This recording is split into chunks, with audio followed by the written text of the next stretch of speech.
Assalamu alaikum everyone, welcome back to my channel. We are studying Model Textbook of Physics, that is for first year of National Book Foundation, and recently we are studying the third chapter that is known as translatory motion. And today we are going to discuss the exercise of the chapter translatory motion. And the first topic we are going to discuss is the multiple choice question, that is the first part of the exercise. So let's get started. First question for the multiple choice question is a projectile thrown upward moves in a parabolic path. हमारे पास एक projectile है, ठीक है, जिसको हमने upward motion में एक parabolic path का क्या मतलब होता है, इससे सर्कुलर पाथ को फॉलो कर रहा है. The velocity and acceleration of the projectile are perpendicular to each other at. अब यहाँ पे पूछा जा रहा है कि अगर उसकी वेलोसिटी और जो है उसका एक्सेलरेशन वो कहाँ पे जाके परपेंडिकुलर होती है. So the right option is highest point. Highest point पे क्यों होती है? क्योंकि अगर हम लोग देखें अगर एक प्रोजेक्टाइल है, ठीक है, जिसको हमने थ्रो किया है पैराबोलिक पाथ, ठीक है, अब इसकी जो वेलोसिटी होती है वो किस तरफ है, इस तरफ है एक्सेलरेशन. तो हाईएस्ट पॉइंट पे जहाँ पे हाईएस्ट होता है वहाँ पे जाके इसकी जो है वेलोसिटी और एक्सेलरेशन क्या हो जाती है, परपेंडिकुलर हो जाती है.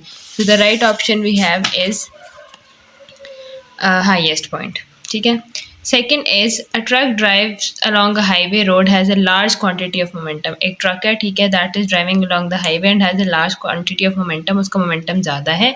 If it moves at the same speed but has twice as much mass. ठीक है, अगर ये मूव करता है, ठीक है, इसी स्पीड से मूव कर रहा है, लेकिन उसका मास हमने क्या कर दिया, डबल कर दिया, तो उसका मोमेंटम क्या होगा, मोमेंटम भी डबल हो जाएगा. क्यों हो जाएगा?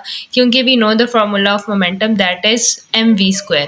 अगर फर्स्ट का मोमेंटम 1 था और मास 1 था तो मोमेंटम 1 रहा, लेकिन अगर मास 2 हो जाएगा तो इसकी जो क्वांटिटी है वो डबल हो जाएगी, क्योंकि momentum is directly proportional to the mass. जितना मास बढ़ेगा उतना मोमेंटम बढ़ेगा. So we get the answer double, क्योंकि स्पीड जो सेम थी लेकिन मास डबल हो गया था यहाँ पे भी.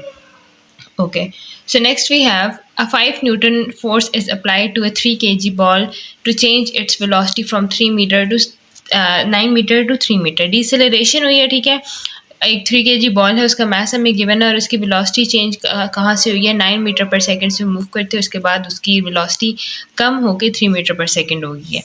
Which causes the momentum change in the ball. उसकी बॉल का मोमेंटम कितना चेंज हुआ है, ठीक है, ये हमने देखना है. तो वी एम हमारे पास है, वी हम क्या यूज़ करेंगे, डेल्टा वी. इसको हम सॉल्व कर लेते हैं. अब जैसे कि हमारे पास मास गिवन है और वी हम लोग डेल्टा वी ले लेंगे, ठीक है, और इसको हम नेगेटिव लेंगे क्योंकि डिसेलेरेशन हो रही है, ठीक है. तो जो मोमेंटम होता है उसका फॉर्मूला क्या होता है, एम वी. ठीक है, इसको हमने किया 3 इंटू -6, दिस बिकम्स -18. ये इसको होते हैं जाउल. तो हमारे पास मोमेंटम क्या आ जाएगा, -18. ठीक है. उसके बाद हमारे पास नेक्स्ट है, विच of the following statement is not true for the horizontal motion of projectile. Which is not true यानी फॉल्स है, ठीक है. तो सबको पढ़ लेते हैं. Projectile with horizontal component of motion will have constant horizontal velocity. अगर कोई हॉरिजॉन्टल एक प्रोजेक्शन हम लोग कर रहे हैं तो उसकी जो वेलोसिटी होती है वो हॉरिजॉन्टल कांस्टेंट रहती है. सो इट्स ट्रू, क्योंकि वर्टिकल वेलोसिटी चेंज हो रही होती है as it is moving upward. The horizontal velocity of the projectile is 0 meter per second at its peak of trajectory. जो horizontal velocity होती है वो 0 हो जाती है at its peak. So this is the right answer we got, और बाकी दो भी गलत है. So this is sorry, ये जो horizontal है ये गलत हो गई है यहाँ पे, ठीक है. This is not true because the vertical velocity remain 0 on the top, और यहाँ पे horizontal तो change ही नहीं हो रही होती. So this is the right answer, which is not true about the horizontal motion of projectile. So the next we have the vertical component of velocity of a projectile is smallest. जो vertical component होता है उसका smallest यानी vertical velocity कब small हो जाती है, instant throne नहीं, उस टाइम मैक्सिमम होती है, ठीक है, halfway to the top यानी टॉप के दरमियान में, वो भी नहीं टॉप पे होती है. ये भी पिछले में भी यही बार डिस्कस किया. ऑन द टॉप जिसकी वर्टिकल वेलोसिटी होती है वो क्या हो जाती है, 0 हो जाती है. टॉप पे जाके वेलोसिटी हमेशा 0 होती है, ये बात याद रखनी है, ठीक है. उसके बाद आ जाता है हमारे पास a 4 kg object has a momentum of 12 kg meter per second. The object speed is, हमने speed find करनी है. So let's calculate it. So we are given, हमें momentum given है that is 12 kg meter per second, ठीक है, और हमारे पास जो है mass given है that is 4 kg. और हमने फाइंड करनी है वेलोसिटी। तो हमें फार्मूला पता है मोमेंटम का, that is equal to p is equal to mv होता है। ये हमारे पास 12 है, m हमारे पास 4 है, v हमने फाइंड करना है, v becomes 12/4 which is equal to 3 metre पर second. So the correct option we got is 3, that is the first option. ठीक है, उसके बाद आ जाता है हमारे पास a bomb of 9 kg explodes into 2 pieces of 3 kg and 6 kg। एक 9 kg का बॉम्ब है दैट एक्सप्लोड्स, ठीक है, कोलिजन होती है और उसको क्या हो जाता है 3 kg और 6 kg में कन्वर्ट हो जाता है। The velocity of 3 kg is 1.6 metre पर सेकेंड है। ठीक है, जो फर्स्ट वाली की वेलोसिटी है आफ्टर कोलिजन वो क्या हो जाती है 1.6। हमने काइनेटिक एनर्जी बतानी है जो 6 kg वाले का है। ठीक है, so the correct answer is 1.92 joule. Next we have which of the following statement is true about projectile motion. Projectile motion के बारे में ट्रू क्या है? Projectile motion is a motion of an object projected vertically upward in the air under the influence of gravity.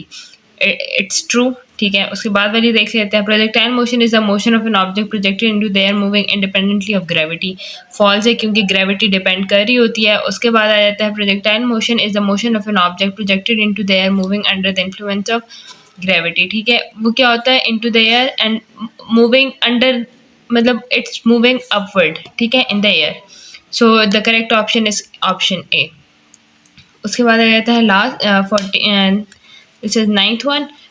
What is the force experienced by a projectile after the initial force has launched into the air in the absence of air resistance? Air resistance के अलावा कौन सी force act कर रही होती है? That is gravitational force. ठीक है, बाकी सब फोर्सेस को हम क्या कर देते हैं, निगलेक्ट कर देते हैं। So option A is the correct option. उसके बाद आ जाता है if a projectile is launched on the level ground but launch angle maximizes the range of the project। कौन सा ऐसा एंगल होता है जिस पे मैक्सिमम रेंज आती है? तो हमने पीछे प्रोजेक्टाइल वाले टॉपिक में पढ़ा था, दैट इज 45 डिग्री। और अगर हम प्रोजेक्टाइल को 45 डिग्री पे प्रोजेक्ट करें तो we get the maximum range of the projectile. So these are the MCQs for this chapter, and that's it for today's video.